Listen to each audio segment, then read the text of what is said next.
You know, this morning I was observing myself, and since I've moved into my place, I've noticed I have patterns throughout my place, like patterns on my rug, patterns on my walls, patterns on blankets, like patterns. I just have patterns everywhere.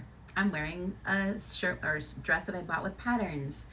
And it's like you automatically go to what you're attracted to, but since it's like on automatic pilot, you don't really observe what you're actually attracted to because you're just constantly going towards that thing. So yeah, as I was sitting in observance, I was just like, wow, this is like pretty interesting that everything, my bedspread is all patterns, and it makes sense because I love sacred geometry and I feel like the universe itself is nothing but patterns. If you really pay attention to seashells and, to flowers and to plants, it all has a symmetrical pattern associated with it, and it's also a reminder to myself that life is not linear and that our lives are a constant ebb and flow through contrast. And so, just as much light as you choose to be within yourself is just as much darkness as you will also be experiencing in your life, because one cannot exist without the other. And so the intensity of one is going to also harness the intensity of the other one. And so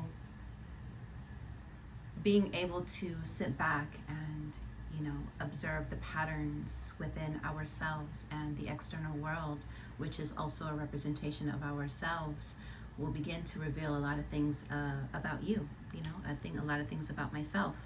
And I think being intentional every day, waking up and, choosing to be observant of yourself and choosing to acknowledge where you're taking yourself every day is crucial, and it's important. We oftentimes will wake up on this very robotic state of ourselves because it's familiar and it's something that we've already conditioned ourselves to be.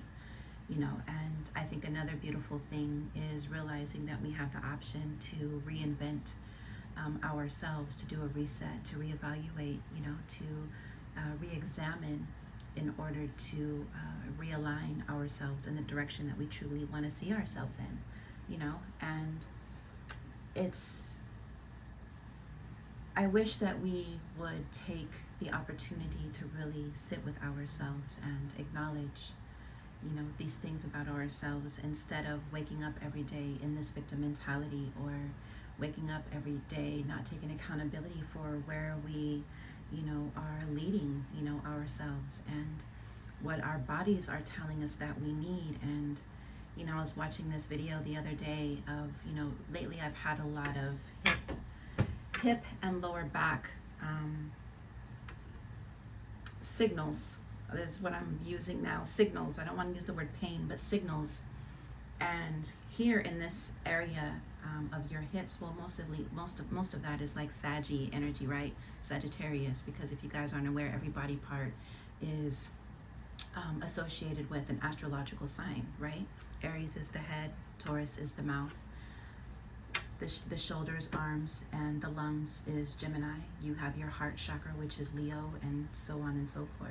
So the hip area is Sag, and it also is a reminder of being more flexible in your life, right? And I'm noticing with this signal that I'm receiving that's been consistent, I'm doing more exercises. I'm getting more into Pilates. I'm just, being more aware of where my signaling is coming from and what it's, predominantly trying to express to me. And it's more about being flexible within my life, but then it's also the physicality of it is having me not even programmed. It's just like an automatic thing that I do now, that when I feel it every morning and every night, I just make sure that I'm stretching and to become more flexible, and making sure that I can stretch a little further than I could yesterday, and a lot of that, and getting into yoga more and just moving my body more.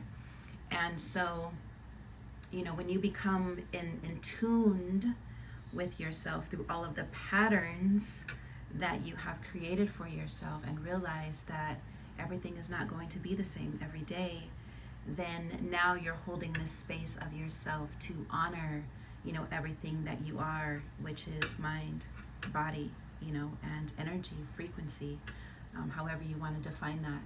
And you begin to live in wholeness and balance, because you're recognizing now that you aren't just one part, you're a collaboration of all of these energies and all of these states of beings. And what might be working for you, or what might work for you yesterday or even this morning, may not be what works for you later today or tomorrow. And how you begin to maneuver through that is how you feel. Where am I being led? Like, how these thought forms that are coming into my mind, and this voice that I hear, and these feelings that I can't shake, what is this, and where am I being led? Because oftentimes what we'll do is, all of these things are signaling to move into another direction and move into another path, because you've wanted this for yourself, but because you live in a state of constantly being in a comfort zone, you aren't able to listen to what's being told, and therefore remain in a certain pattern or remain in a certain condition, because it's familiar territory. And that's not who we are. We're expansive. We're infinite beings with limitless possibilities. And every day is not going to be the same. And every day is not meant to be the same. And if you don't allow yourself to feel through, these things, and allow yourself to see the patterns that you've created for yourself, then you're basically living in automatic pilot and living as a robotic, place of yourself. And that shit is boring. I mean, you don't want to always be there every single day. You know what I'm saying? So you have to be able to maneuver yourselves, like this top that I'm wearing. You see how the lines here are linear, and then you also have the zigzags, because oftentimes this is going to be a state for a minute, but then you are going to have those moments of your life that are calling you to be able to experience a windy road and a different path, because eventually this linear ends, and eventually this ends, and then it begins a new phase, and it begins a new pattern, and if we don't take those initiatives, and we don't take those steps to be able to harness and move, not by sight but by feeling, where is my heart leading me, then you can't really complain about where you're at, because you're not choosing the aspect of you that is calling you to move forward into newness, and to move into a new state of being and awareness and experiences and expansiveness.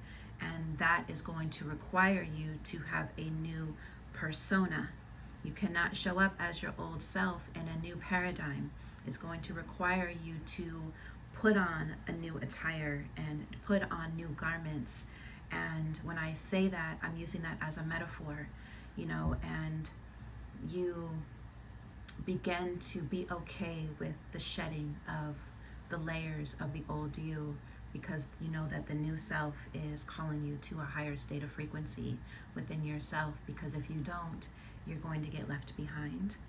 And getting left behind means your state of consciousness and your state of awareness to be able to maneuver yourself into a new reality that you desire to see yourself in, and yeah, you are the purpose. There is no other purpose but yourself. Anything that you're desiring in an external world already exists within you, but it's waiting for you to be that match, to be that space of, yes, I am worthy of this. Yes, I do deserve this. And no matter what experience comes with it, I'm willing to leap myself forward into this newness because I deserve it, and usually when you're able to do that, there's something more beautiful and more expansive on the other side.